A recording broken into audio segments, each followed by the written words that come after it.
तो आप कब से हैं राजनीति में? मैं राजनीति में स्टूडेंट लाइफ से हूँ, क्योंकि मैं अपनी यूनिवर्सिटी में प्रेसिडेंट था ट्वाइस। और जिस साल मैं यूनिवर्सिटी छोड़ रहा था तभी मुझे चरण सिंह जी ने बुलाया, और चरण सिंह जी के तब 30 MLA छोड़ गए थे। किस साल की बात है? ये दैट इज़ 1973। तो उन्होंने कहा सतपाल देखो बेईमान, मैंने पार्टी बनाई थी किसानों की, मुझे छोड़ दिया। मेरा हाथ पकड़ के उन्होंने बड़ा इमोशनल होकर कहा कि तुम इस पार्टी को संभालो, किसानों की पार्टी है, और किसी से बात मत करो। अभी जाके मेरी मीटिंग है शाम को 5 बजे जिम खाना में, उससे पहले अनाउंस कर दो तुम मेरे साथ हो, और किसी से मत मशवरा। जैसे उन्होंने कहा था वैसे ही किया, और नेक्स्ट डे आ गया कि मैं उनके साथ हूँ। उन्होंने सारी पार्टी मुझे सौंप दी, जनरल सेक्रेटरी बना दिया। उसके बाद उन्होंने MLA लड़ाया, तो मैं 26 साल की उम्र में 74 में MLA हो गया। फिर राज्यसभा का मेंबर हुआ, 2 बार लोकसभा का हुआ, मिनिस्टर हुआ, और अब गवर्नर हुआ। तो तब से लड़ाई झगड़ा कुछ ना कुछ चलता रहता है, बट होल टाइम पॉलिटिक्स में आ गया, फिर प्रैक्टिस वगैरह नहीं कर पाया। तो कैसे थे वो चरण सिंह? चरण सिंह जी वो अच्छे थे। तो उनकी दिक्कत क्या थी कि उनको किसी भी तरह प्राइम मिनिस्टर बनने का एक सपना देखते थे वो। हाँ। तो उसमें उन्होंने इधर उधर किया, और वो कल्चर्ड, ईमानदार, बहुत स्वीट आदमी थे। बट ये मतलब हमारे जो पॉलिटिशियंस है, काफ़ी लोगों को ये हो जाती है कि बस बनना ही बनना है। हाँ, मतलब सब कुछ कॉम्प्रोमाइज़ करके बनना है। मैं आपको कह रहा हूँ, आपकी पूरी जो स्ट्रेंथ है जो किसी के पास नहीं है, वो ये है कि मुझे कुछ नहीं चाहिए। इससे सामने वाले सब खलास हो जाते हैं।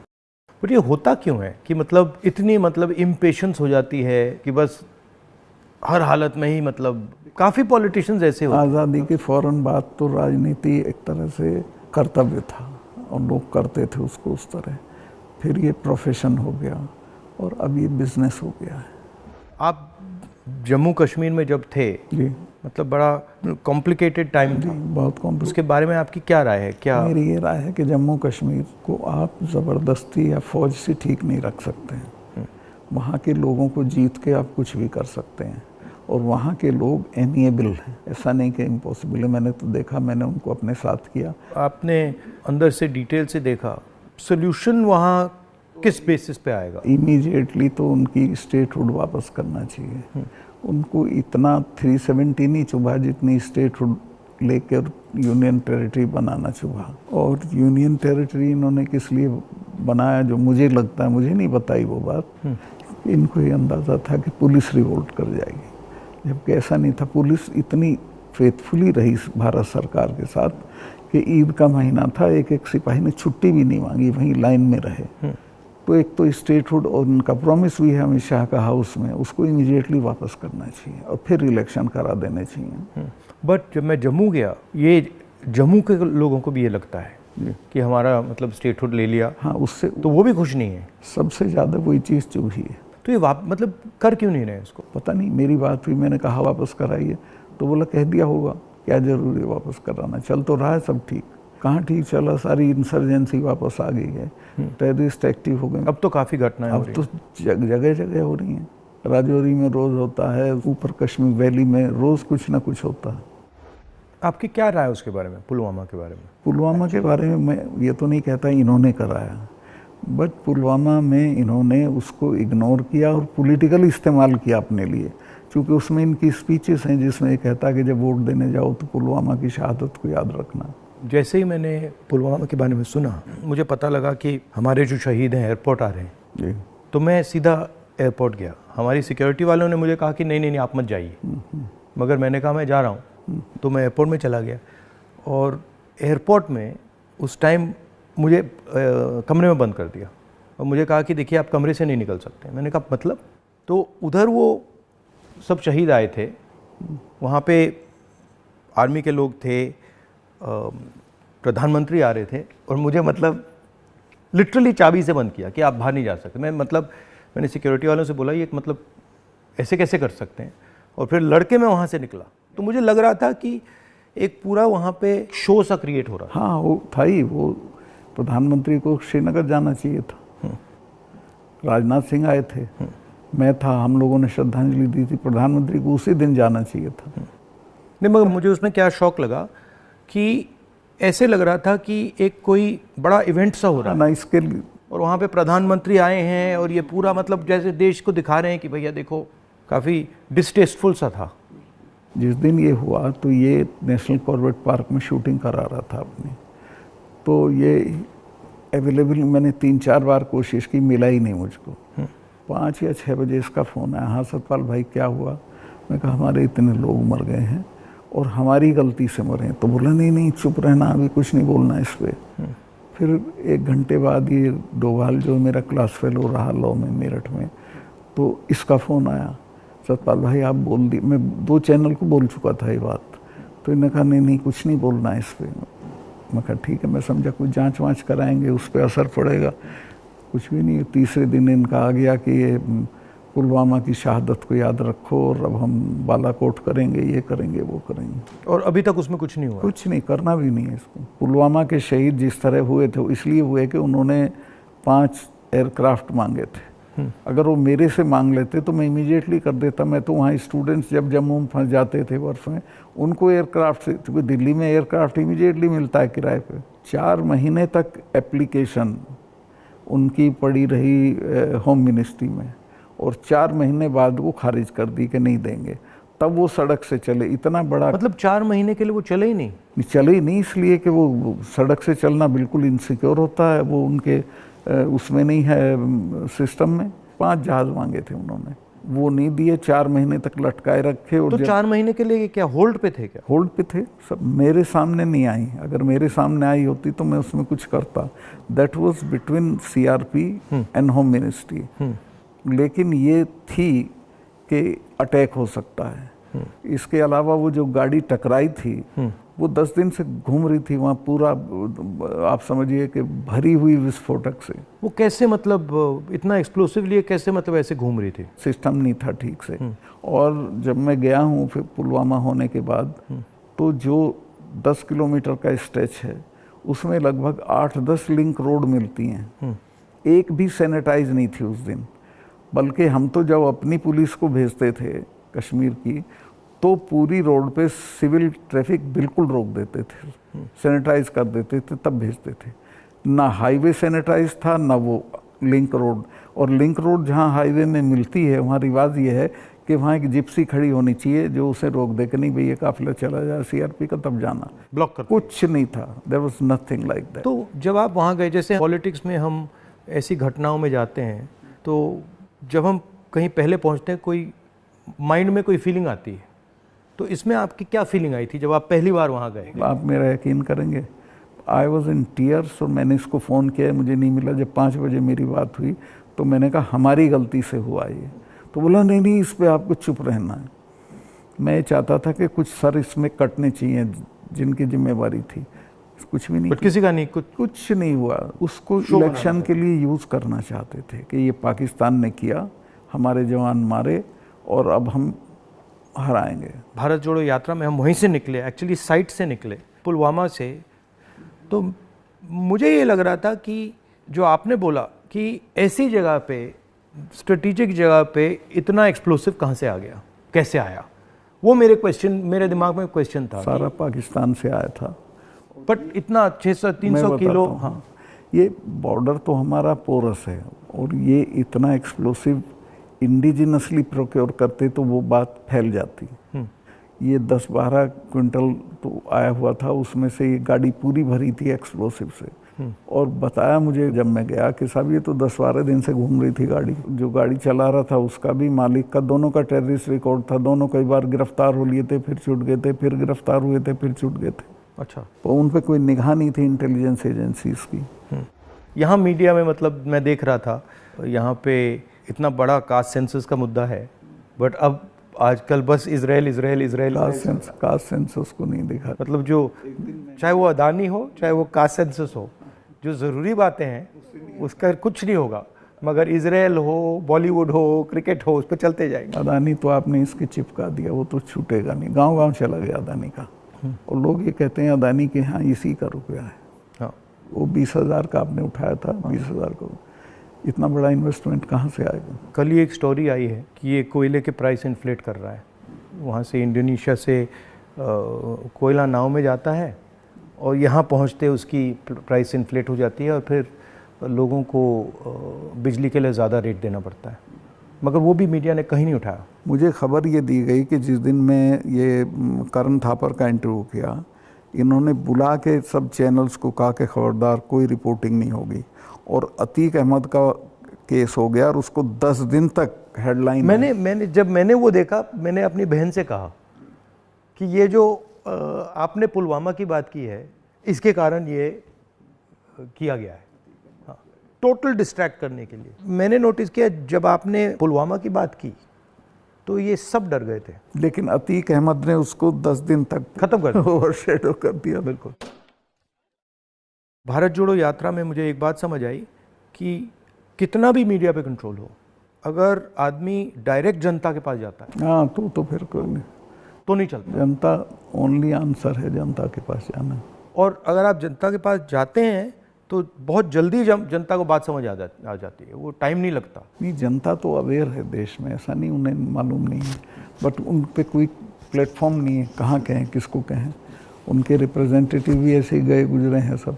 पहले मैंने पार्लियामेंट में स्पीच दी कास्ट सेंसस के बारे में।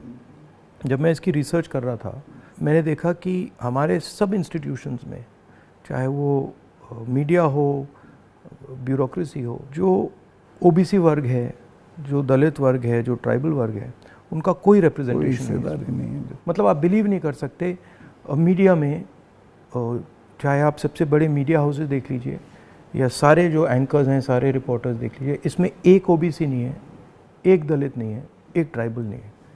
इसके बारे में आपकी क्या राय है? नहीं, मैं तो चूँकि लोहियाइट रहा हूँ, तो लोहिया ने एक बार कहा था कि मुझे कमेटी बनानी थी गोवा की आज़ादी की, तो मैं जब भी कमेटी बनाऊँ उसमें 48% अपर कास्ट आ जाते थे, नाम मांगूँ तो भी वही आते थे। तो ये सिस्टम बन गया है यहाँ का। इसको चेंज करने का आपकी राय क्या है?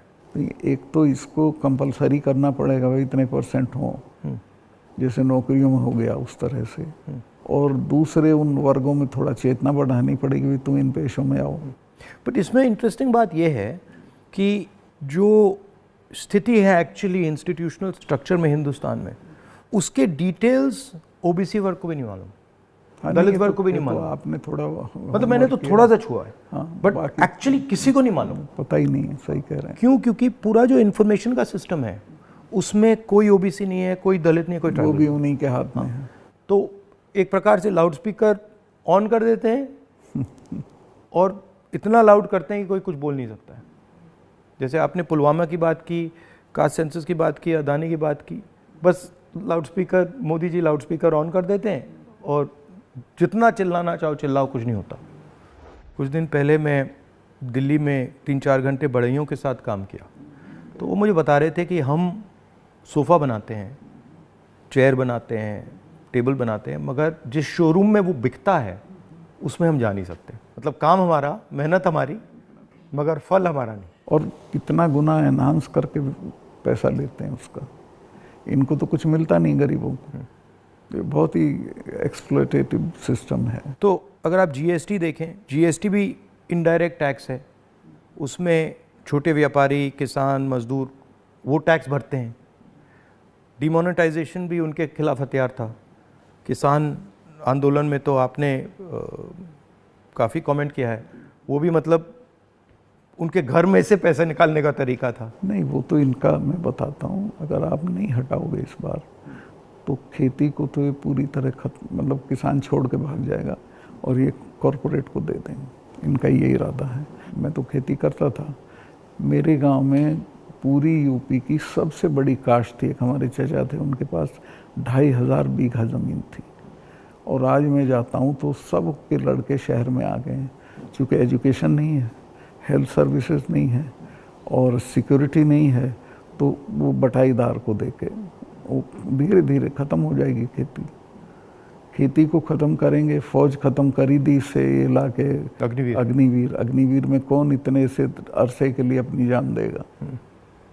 तो ये शने शने सब लोगों को, ये हर इंस्टीट्यूशन को पकड़ के ख़त्म कर देते हैं। इनके मतलब इमीडिएटली ये, चाहे वो सेना हो, सरकार हो, ब्यूरोक्रेसी हो, इलेक्शन कमीशन, जैसे इनके हाथ पड़ता है वो अपने लोगों को बैठा के कुछ ना कुछ उल्टा। मैं आप एक स्टडी करा लीजिए, सेंट्रल यूनिवर्सिटी के जो वाइस चांसलर्स हैं पिछले 1 साल में लगे हैं, वो 100% वो हैं जिनके संघ से कनेक्शन थे।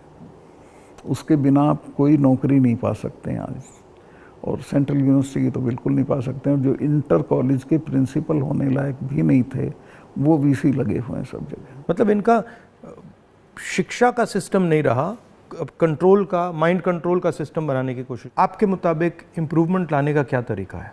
देखिए, सबसे बेसिक सवाल है कि किसान को उसकी फसल का दाम सही नहीं मिलता है और उसके चलते वो हर साल गरीब होता जाता है। जो एक फसल का दाम पिछले साल था, खाद का और बाकी चीज़ों का जो दाम था, उसकी तुलना में इस साल में और फ़र्क हो जाता है। तो उसकी परचेजिंग पावर हर साल कम होती चली जाती है और उसे पता नहीं चलता।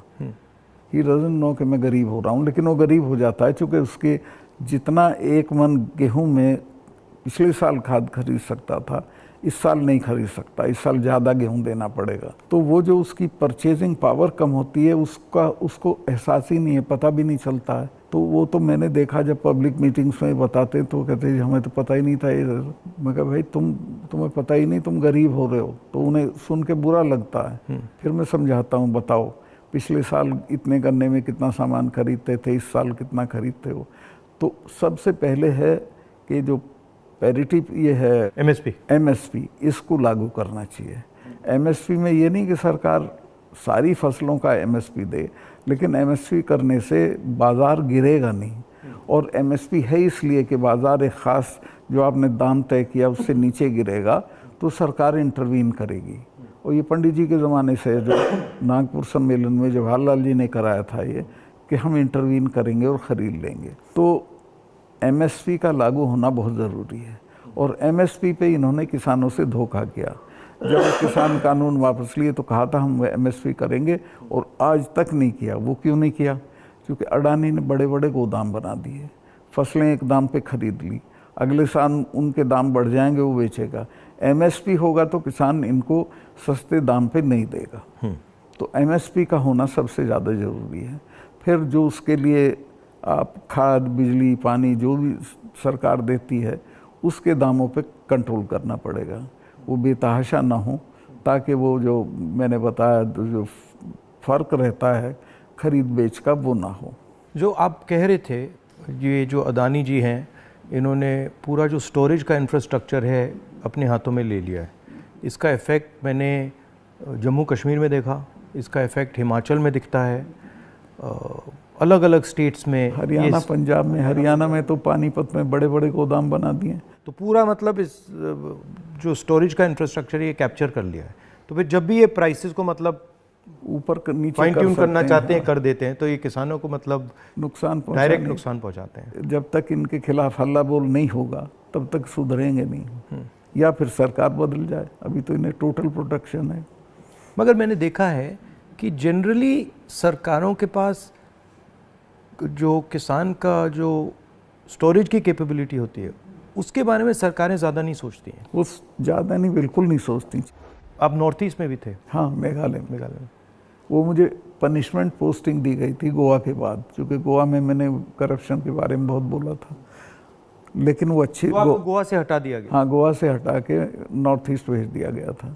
तो कश्मीर से हटाया, फिर गोवा से हटाया, फिर मतलब सब जगह 5 तबादले किए इन्होंने मेरे, जैसे सरकारी कर्मचारी के करते हैं।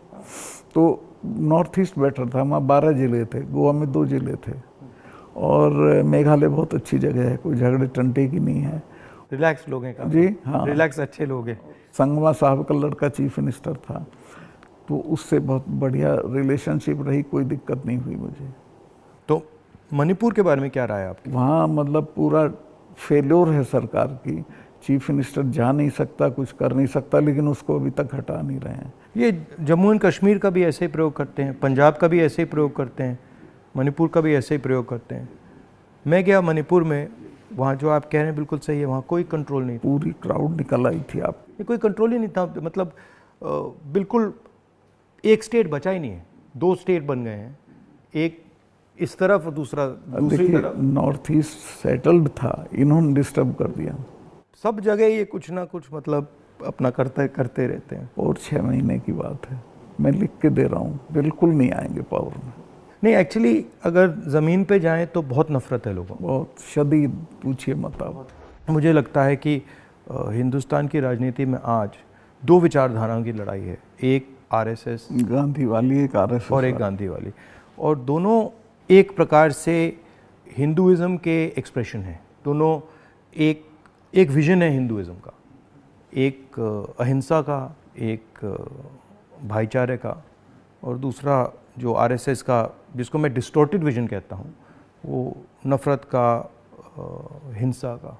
तो इस फाइट के बारे में आप क्या सोचते हैं? मेरा यही सोचना है कि हिंदुस्तान कंट्री के तौर पे तभी सरवाइव करेगा जब वो लिबरल हिंदुइज्म के रास्ते पे चलेगा, जो गांधी का विजन है। गांधी ने ऐसे ही नहीं कहा था, गांधी ने इस देश को जितना समझा था किसी ने नहीं समझा था। वो गांव-गांव गए थे, जगह जगह गए थे, और वो इस नतीजे पे पहुँचे थे कि नहीं, बाकी बातें बेकार हैं, ये ठीक है रास्ता। तो हिंदू का जो लिबरल हिंदू थॉट है वही रहेगा तो देश सरवाइव करेगा, वो टुकड़े टुकड़े हो जाएगा अदरवाइज। और ये कोई राजनीतिक बात नहीं है, मुल्क के अस्तित्व के लिए ज़रूरी है कि हम मिलजुल के रहें, एक दूसरे के साथ रहें, झगड़ा ना करें। नहीं, झगड़ा होगा तो मुल्क ही नहीं रहेगा ना। हाँ बिल्कुल, तो मुल्क का मतलब ही है कि मतलब भाईचारे से मिलजुल के रहें जी, मिलजुल के लोग रह रहे हैं। तो आपका मतलब काफ़ी सालों से इस लड़ाई में आपका एक्सपीरियंस रहा है, और आप मतलब बहुत सालों से आरएसएस से लड़ रहे हैं। तो आपके मतलब सजेशंस, राय क्या है? मेरी राय ये है कि अपने लोगों में ये प्रचारित हो ठीक से गांधी का, कांग्रेस का जो विजन है कि ये हम क्यों इनसे डिफरेंट हैं, ये क्या चाहते हैं, वो क्यों आपके हक में नहीं है, ये पॉलिटिकल लोग भी नहीं बोलते हैं, उनको ये बोलना चाहिए। और जो आप कह रहे थे, जो क्रिस्टलाइजेशन होना चाहिए पॉलिटिकल लोगों की माइंड में कि भाई ये अब ये राजनीतिक लड़ाई नहीं है, अब ये आइडियोलॉजिकल लड़ाई है, वो क्रिस्टलाइजेशन इतना हो नहीं रहा है। वो नहीं हो रहा है। चूँकि देखिए, हिंदुस्तान का आदमी जो पॉलिटिक्स में एक्टिव है वो राजनीति तक और अपने तक एक्टिव है।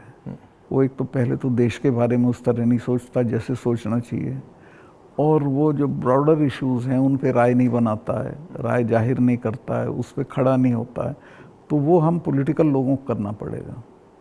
और इसमें यह भी है कि जो, जैसे मैंने कहा कि इंफॉर्मेशन का सिस्टम जो है आसानी से राय बनाने भी नहीं देता है, तो डिस्ट्रैक्ट करता रहता है। तो इंफॉर्मेशन का सिस्टम तो वन वे हो गया है, उसमें आपकी बात तो आएगी नहीं, जो दूसरी बात है वो आएगी। और लेकिन एक अच्छी चीज़ हुई है कि लोगों ने टीवी देखना बंद कर दिया, भरोसा चला गया है। इस वक्त हम लोगों की एक ही स्ट्रेंथ है, दैट इज सोशल मीडिया। हम लोगों की बात सोशल मीडिया से फैलती है। ये उसको भी रोकने के सिस्टम ढूंढ रहे हैं, कैसे रोका जाए, वो अभी नहीं हुआ है, लेकिन वो हमारी स्ट्रेंथ है। जो प्रिंटेड मीडिया है, इलेक्ट्रॉनिक है, इस सब को इन्होंने कंट्रोल कर दिया, वन साइडेड कर दिया। लेकिन अच्छी बात यह कि लोग भी उसको समझ गए हैं, तो इनकी बात को यकीन नहीं करते, वो कहते नहीं ये तो गड़बड़ है। आपने कहा कि सोशल मीडिया में मतलब हमारा थोड़ा सा असर है, बट मेरे अकाउंट्स को तो पूरा सप्रेस किया जाता है, जैसे चाहे वो मेरी यूट्यूब हो, फेसबुक हो। नहीं, आपके होगा, पर आपके समर्थन में जो लोग करते हैं वो उसे नहीं रोक सकते। मगर जो वही है आपकी स्ट्रेंथ। जो सेंट्रल मेरा अकाउंट है उसको तो पक्का रोकते, मेरा यूट्यूब अकाउंट को तो पूरा दबा रखते। मेरा भी कुछ नहीं है, कहीं कुछ नहीं आता है, लेकिन जो हम लोगों के पक्ष में बात बोलते हैं वो फैलती है। मैंने देखा है कि जब भी सरकार पे कोई प्रेशर आता है, जैसे अगर कास्ट सेंसस की बात हो, अदानी की बात हो, एमएसपी की बात हो, किसानों की बात हो, तो ये कोई ना कोई गिमिक निकाल देते हैं। और अभी मैंने देखा कि जब मैंने पार्लियामेंट में अदानी की स्पीच दी तो सबसे पहले टीवी ऑफ कर दिया, उसके बाद मुझे पार्लियामेंट से निकाल दिया, और फिर स्पेशल सेशन की बात हुई, उसके बाद स्पेशल सेशन के अंदर भारत या इंडिया का डिस्कशन की बात हुई, और फिर एंड में विमेंस बिल की बात हुई, और विमेंस बिल भी वैसा कि वो 10 साल में आएगा, आज नहीं आएगा ही नहीं कभी। तो ये इनका ये तरीका जो है, चाहे वो पुलवामा हो, विमेंस बिल हो, डिस्ट्रैक्ट करने का इनका बहुत इफेक्टिव तरीका है। 2-3 चीज़ें हैं प्रधानमंत्री की। एक तो ये किसी भी चीज़ को वो बना देता है इवेंट, छोटी छोटी चीज़ का, और उसका अपने पक्ष में इस्तेमाल कर लेते हैं। वीमेंस बिल का भी इसने यही किया, औरतों को कुछ मिल नहीं रहा है और एहसास ये करा दिया, पता नहीं कितना बड़ा काम कर दिया। हाँ हाँ, मतलब शो बहुत ग्रैंड शो होता है। जैसे वो पार्लियामेंट की बिल्डिंग, नई बिल्डिंग में जा रहे थे तो कॉन्स्टिट्यूशन को हाथ में पकड़ के पूरा मतलब ड्रामा। नई बिल्डिंग वाला इसकी कोई ज़रूरत नहीं थी, पर उनको पत्थर लगवाना था कि मैंने बनवाई थी एक पार्लियामेंट। लेकिन वो हर चीज़ को उसी तरह से बहुत मैग्लोमैनियक की तरह करते हैं। जैसे पुराना हाउस है, उसमें अगर आप एक्सपेंशन करना चाहते हैं तो सेंट्रल हॉल में आप लोकसभा डाल दीजिए, लोकसभा में आप राज्यसभा डाल दीजिए, हो गया काम। मतलब सेंट्रल हॉल में मतलब वो बिल्डिंग तो उसकी अगर केयर हो भी कई सौ साल चलेगी। हाँ, तो बिल्कुल। और अगर आपको सेंट्रल हॉल चाहिए तो एनेक्सी में सेंट्रल हॉल कर देते। बिल्कुल, तो प्रॉब्लम ही नहीं थी, बट प्रॉब्लम क्रिएट करके, शो करके पूरा मतलब, इससे देश को काफी नुकसान होता है। क्योंकि नुकसान होता है, लेकिन एक अच्छी चीज़ ये है कि लोग इसको समझ रहे हैं। लोग ना समझें तो दिक्कत है, लोग हर चीज़ समझ रहे हैं। मैं तो बिल्कुल नीचे तक जाता हूँ, वो सब बोल रहे हैं इस चीज़ को कि साहब इसको करना वरना कुछ नहीं है, ये ऐसे ही करता रहता है। और एक्चुअली जब मैं इनके भाषण सुनता हूँ और इनकी जो पॉलिसीज़ देखता हूँ तो एक्चुअली डेप्थ नहीं है, डिटेल में नहीं जाते। ज़रूरत नहीं है उसको सिर्फ रूल करना है, कोई इम्प्रूवमेंट नहीं करना, कोई चेंज नहीं करनी है, सिर्फ राज करना, जिसे बोलते हैं ना बहुत क्रूड लैंग्वेज में, सारा राज है, राज करना है, दैट्स ऑल। और वो उस तरह से जो जवाबदेही जनता के लिए होती है वो महसूस भी नहीं करते हैं। आपने काफ़ी बहादुरी के साथ जो पुलवामा के बारे में बोला, आपने जो अदानी के बारे में बोला, किसानों के बारे में बोला, तो फिर आपको धमकाया गया, सीबीआई इंक्वायरी कराएगी, सब शुरू हो गया, पूरा इनका सिस्टम चालू हो गया। आप हैरत करेंगे, ये कानून है कि जो शिकायत करता है उसको सज़ा नहीं दी जाती है। मैंने शिकायत की जिनकी की, उनका आज तक इंटरोगेशन नहीं हुआ। मेरे यहाँ 3-3 बार आ गए, मेरे स्टाफ के लोगों के फ़ोन ले गए सीबीआई वाले। मैंने कहा भाई तुम कुछ कर लो, मेरा कुछ नहीं बिगाड़ सकते, मैं तो फ़कीर हूँ, मेरे बिना कुछ है। तो तंग आ गए वो, लेकिन करना पड़ा। फिर यही कहते थे लास्ट में, साहब नौकरी कर रहे हैं। वो मुझे भी यही कहते थे कि भाई अब छोड़िए, मतलब हमें दबाया जा रहा है, हमें करना पड़ रहा है, इसमें कुछ है नहीं। उनकी भी मजबूरी है, क्या करें। हम बात कर रहे हैं तो इसके बाद में आप पर भी थोड़ा आक्रमण करेंगे। जब भी हम किसी से बात करते हैं एकदम आक्रमण शुरू हो जाता है उन पे। हाँ नहीं करेंगे, मेरे पे तो करते रहते हैं, ज़्यादा दिक्कत नहीं, आपको कोई फर्क नहीं पड़ता। थैंक यू, बहुत अच्छा लगा। हमें बहुत अच्छा लगा।